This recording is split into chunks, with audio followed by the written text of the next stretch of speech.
and you can still see the piece of fish food I have on it. Oh, hello. Well, aren't you just beautiful?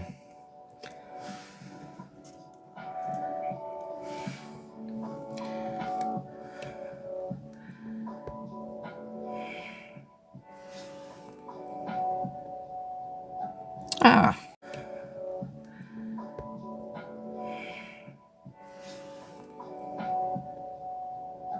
Ah. Let's zoom in on this guy. Look at him squirming.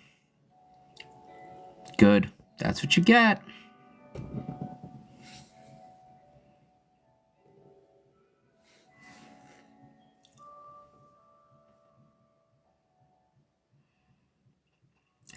Thank you. Now, for anyone new joining, this is a Pinguicula Primuliflora. The plant I was just showing, it came off of this plant. Now you can see right here, many new plants ready to be repotted. I did not know that at the time.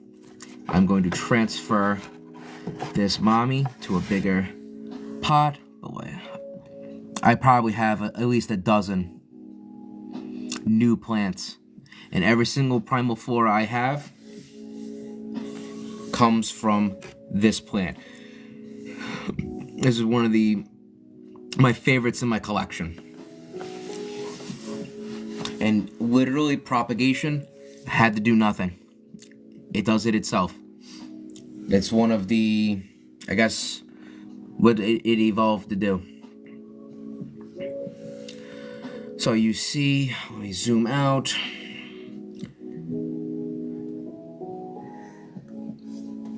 Nice, beautiful purple and white flowers. You know what, I'm gonna take it off the stand.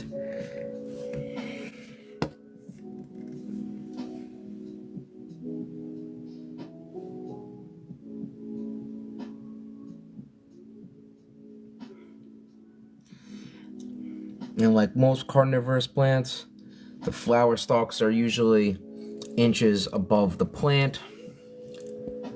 So, if it needs pollination, the pollinators are safe, and this is a soon to be. And even the flower stalks you can see. Let's try to, it's easier to see it on this one. They have dew drops on them too. So most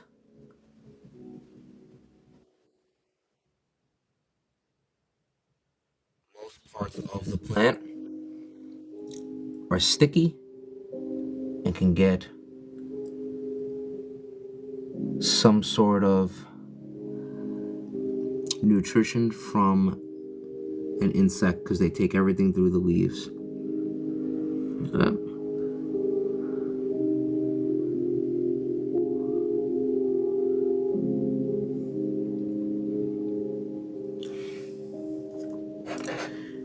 Now you can see some of the leaves are a little brown. I'm not exactly sure. It could just be dying leaves. Anything is possible. I think what happened was, I think I was using rubbing alcohol, and I kind of got a little bit on some of the leaves in certain places when I kind of whipped my hand, not really paying much attention. But it shouldn't be an issue of light. These are also plants that you need to have indirect sunlight in. So if these plants are outdoors, that's why a lot of people, when they have Primulifloras and they leave them outdoors, they put them in with Sarracenia pitcher plants or even certain Venus flytraps, because hopefully there will be some shade from those plants so they don't burn.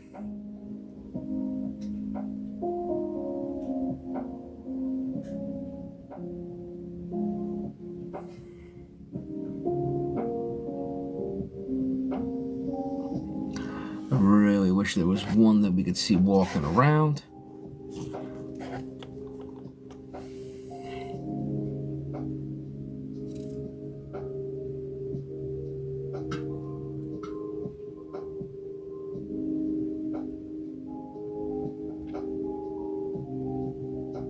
I mean, he's struggling.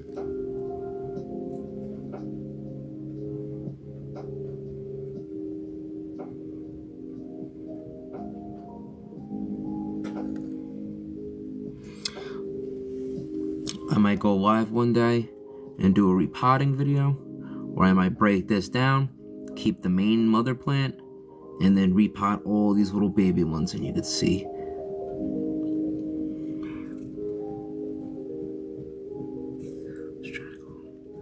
See, if I wasn't done TikTok and I was just using my camera, I could probably get very, very good close-ups. You can kind of see it there, the definition. And see, that's gonna be a little bud. There's a little leaf popping out of there, and another flower stalk.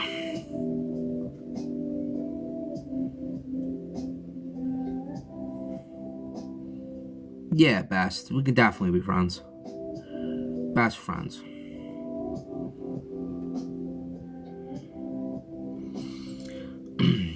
I plan to do a few repotting videos because I would like to, hopefully soon. What is that?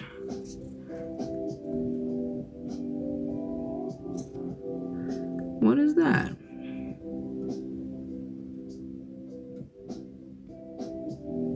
I think that's a little baby spatulata. That kind of looks like a little some sort of sundew. Huh. Very nice. Weeds.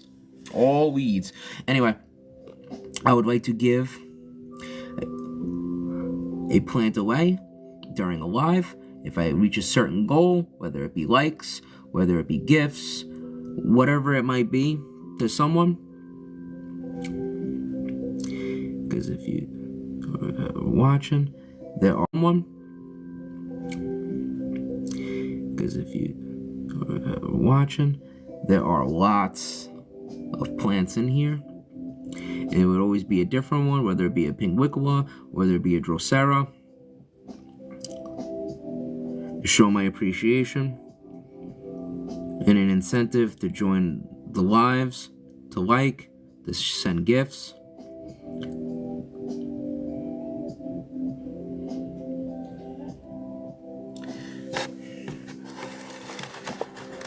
Just one more shot of the... Look at that! Oof. You are so beautiful!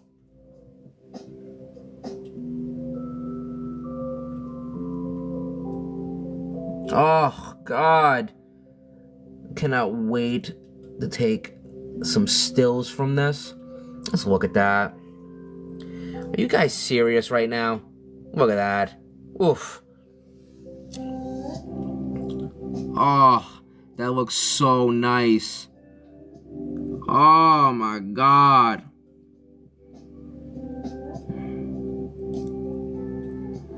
They don't even have to be eating stuff or digesting stuff or interacting, as I call it, not to sound like a weirdo.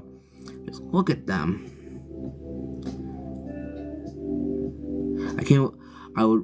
I'm hoping via gifts, via support, not only to open up my own carnivorous plant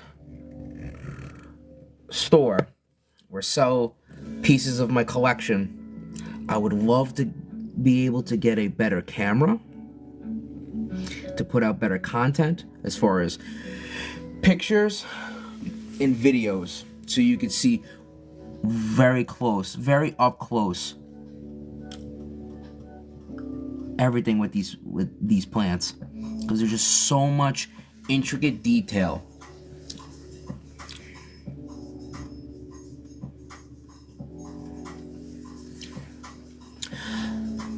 I used to kind of think nothing of this plant, but the more and more, no problem, Million. You, King, and I forget who else it was. You guys are gonna be the first ones I call when I get into a battle. But Patrick will tell you, I'm a lover, not a fighter.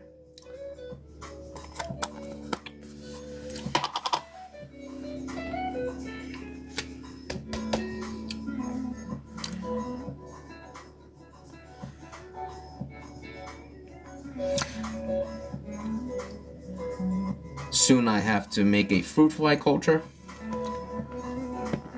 I also have lots of other like weird stuff. I have my aquarium with my betta fish, and I have a spider in my terrarium. But the spider doesn't always come out, so the spider's not always a guarantee. I also live stream and not only show my plants, show my fish tank. I also live stream and I play video games. Because people watch literally anything on TikTok. It's fascinating. And then there's talks of trying to get my plants in a local reptile store. And because they don't offer monetary value for things like that, they offer store credit. Yeah, I can't remember, Patrick. There's just so many. Like, if they want to be my friend, that's like one thing. But like, you know, like, why do we always gonna be battling? Why can't we always get along? But with the local reptile store about getting store credit, I would like to in turn take that store credit, and I'd like to get myself a lizard. I want to either make a terrarium for a lizard, because people love reptiles. People love watching that stuff. And the content would be very, very easy. Also, since I like insects, I wanted to get a centipede and put it in my terrarium. Because centipedes are badass. I could probably get a few hundred people in a live stream watching my centipede eat something.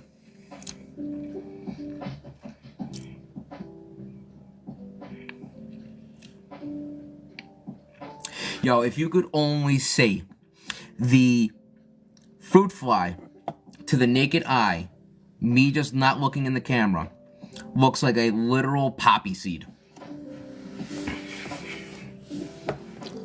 So that just tells you how zoomed in I am. He looks like a literal fucking poppy seed. Not even a sesame seed, a poppy seed. He looks so minuscule.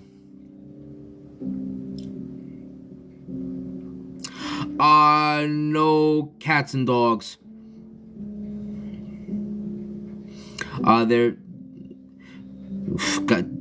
Patrick, God willing, there will be a sprinkle room.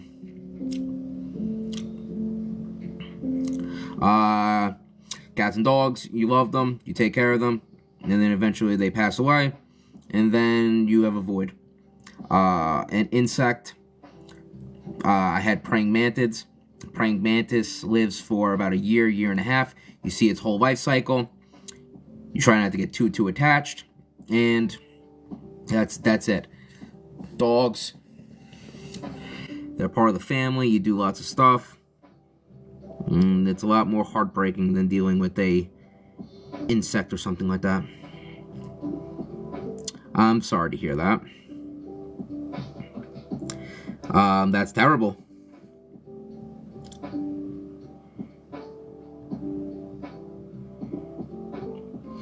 When we lost our black lab that we had as a puppy, well, from my puppy,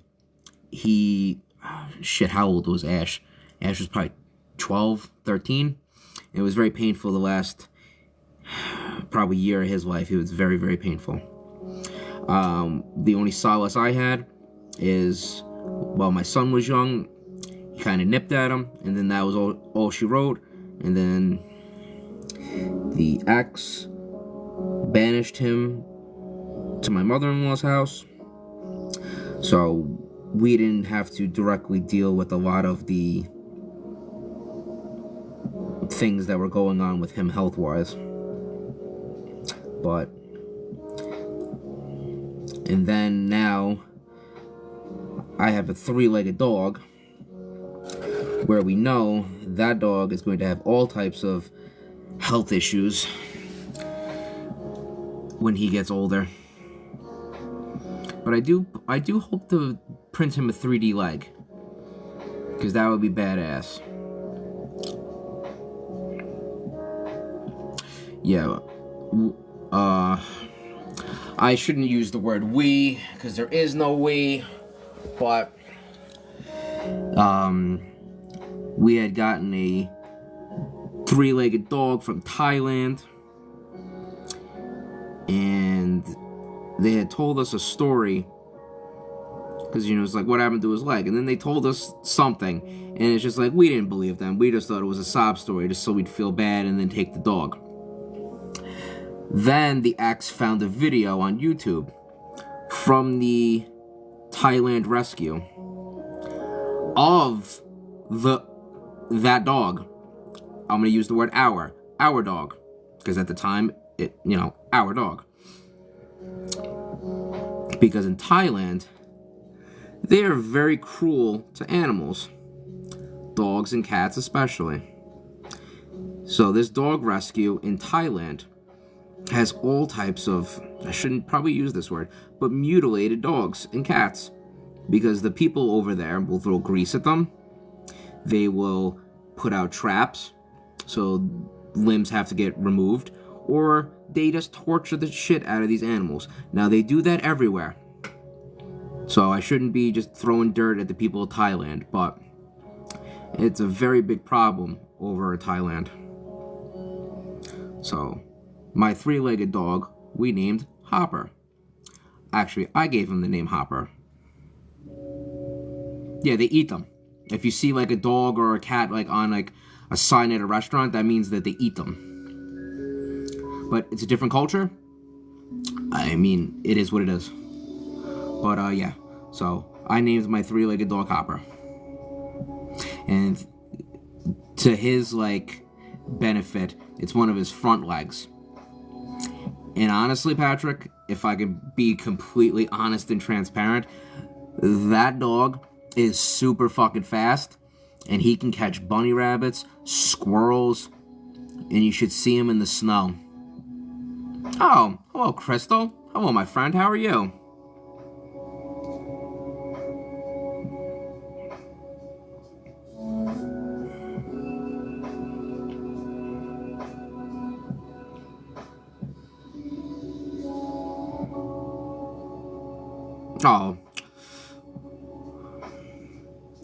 Oh my god. Honestly, I probably have used that word a little too much. It's the last thing I see whenever I would look at my dog. Most people wouldn't even notice that he only had 3 legs.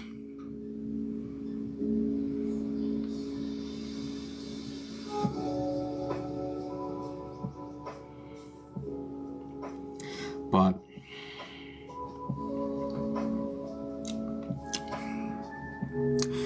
and from getting Hopper, I got the idea for my other potential side hustle, my art, clothing, and trading card little business, Hoppy Boy Designs. So, yeah, he ain't going nowhere. For anyone just coming into the live, this is a Pinguicula Primuliflora.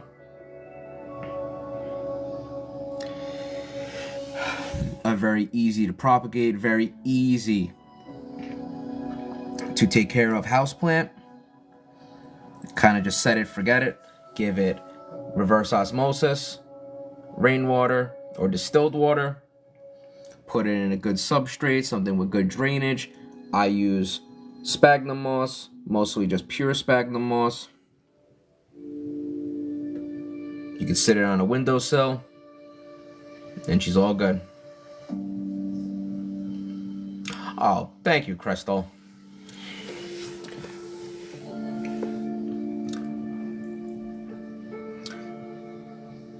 The more the merrier. I think this is the fruit fly from the other night.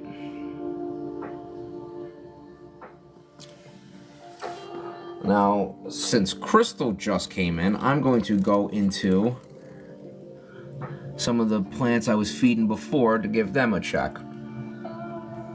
Let me zoom out. Guys, if you can just tap the screen It would be absolutely phenomenal if I can get to 15